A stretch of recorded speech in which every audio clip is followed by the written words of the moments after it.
Helo, a dyma'r ail fideo yn y gyfres Ein Byd. Yn y fideo hwn, rydym yn parhau o'r hyn a ddysgon ni yn y fideo 1 am yr atmosffer presennol ac yn edrych ar newidiadau modern i lefelau carbon deuocsid. Mae carbon deuocsid yn rhan allweddol o gynhesu byd eang a newid hinsawdd, a byddwn yn edrych arno'n fwy trylwr yn y fideo nesaf. Arhosodd y lefelau CO2 yn gymharol gyson tan o 100 mlynedd yn ôl, pan ddechreuodd y grynodiad cynyddu'n sylweddol. Mae hyn wedi digwydd am amryw resymau, ond y tri phwynt y byddwn yn ymdrin nhw yn y fideo hwn yw datgoedwigo, mwy o losgi tanwydd ffosil a thwf yn y poblogaeth. Yn gyntaf, byddwn yn edrych ar ddatgoedwigo.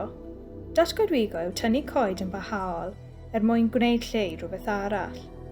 Mae'r gostyngiad yn nifer y coed yn lleihau ffotosynthesis, sy'n arwain at dynnu llai o CO2 o'r atmosffer.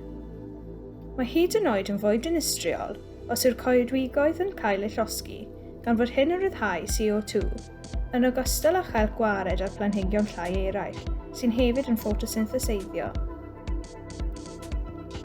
Enghraifft o ble mae hyn yn digwydd yn aml yw yng nghoedwig-law yr Amazon. Mae ffermwyr eisiau cloro'r tir ar gyfer pori gwartheg sy'n cyfrif am oddeutu 80% o'r cyfraddau datgoedwigo cyfredol. Mae hyn tua 450,000 km² o goedwig-law wedi ei datgoedwigo, felly tua maint Sweden, ym Mrasil ar gyfer ransio gwartheg gyda tua 200 miliwn o wartheg yno. Mae'n fwy trychnebus torri coedwig-law yr Amazon na choedwig arferol, oherwydd dyma'r sinc carbon tir mwyaf, gyda llystyfiant yn ymsugno 2 biliwn tynnell o CO2 y flwyddyn ar gyfartaledd. Mae'r prif hefyd yn anffrwythlon iawn ac yn brin o faetholion. Felly, unwaith y bydd tarfu ar y goedwig-law, mae'n anodd iawn i ailblannu unrhyw llystyfiant, felly nid yw'n dda iawn i gnydau. Gall y goedyn nodweddiadol, fel y coed rydyn ni'n ei darganfod yn y Dinas Unedig, ymsugno tua 21 kg o CO2 y flwyddyn, tra gall coedyn drofanol, fel y rai a geir mewn coedwigoedd glaw, ymsugno tua 22.6 kg o garbon y flwyddyn. Y gwahaniaeth yw 1.6 kg, sydd tua'r un faint â ffin afal, ac fel arfer mae fforestydd glaw yn llawer dwysach.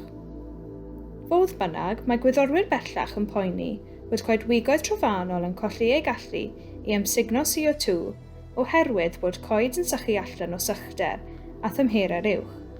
Felly, mae'n bwysicach na erioed ein bod yn atal datgoedwigo. Yr ail bwynt sy'n effeithio ar lefelau CO2 yw llosgi tanwydd ffosil ym amlach.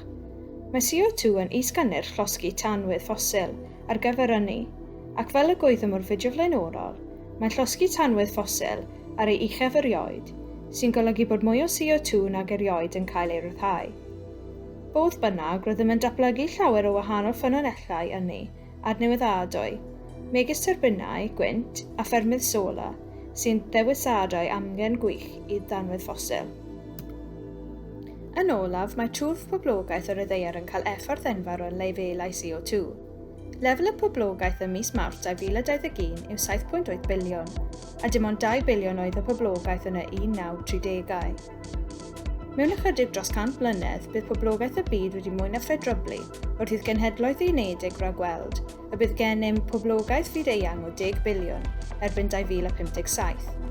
Mae mwy o bobl yn golygu bod mwy o resbirediaeth. Felly, mae mwy o ocsigen yn cael ei gymryd i mewn, a mwy o CO2 yn cael ei ryddhau. Ond bydd cynnydd hefyd yn galw. Mae mwy o bobl yn golygu bod mwy o resbiradaeth, felly mae mwy o ocsigen yn cael ei gymryd i mewn a mwy o CO2 yn cael ei ryddhau. Ond bydd cynnydd hefyd yn galw am ynni ac amaethyddiaeth, bwyd. Felly, bydd y pwyntiau y wnaethon ni cynnwys yn gynharach, datgoedwigo a llosgi tanwydd ffosil yn cynyddu. Gadewch i ni edrych ar brawf syml y gallwn ei gynnal i weld a yw CO2 yn bresennol. Gallwn roi'r nwy ar ffurf swigo trwy'r dŵr calch. Os bydd y dŵr calch yn mynd yn gymylog, mae CO2 yn bresennol. Mae dŵr calch yn doddiant o galsiwm hydrocsid mewn dŵr ac mae ganddo pH sy'n fwy na 7, felly mae hefyd yn alcalau. Mae'n troi'n gymylog pan fydd y CO2 yn byrlymu drwyddo, oherwydd bod nwy CO2 yn asidig ac yn adweithio i ffurfio gwaddod o galsiwm carbonad. Welwn i chi yn y fideo nesaf lle byddwn ni'n trafod newid hinsawdd a pha gamau y gallwn eu cymryd i'w atal.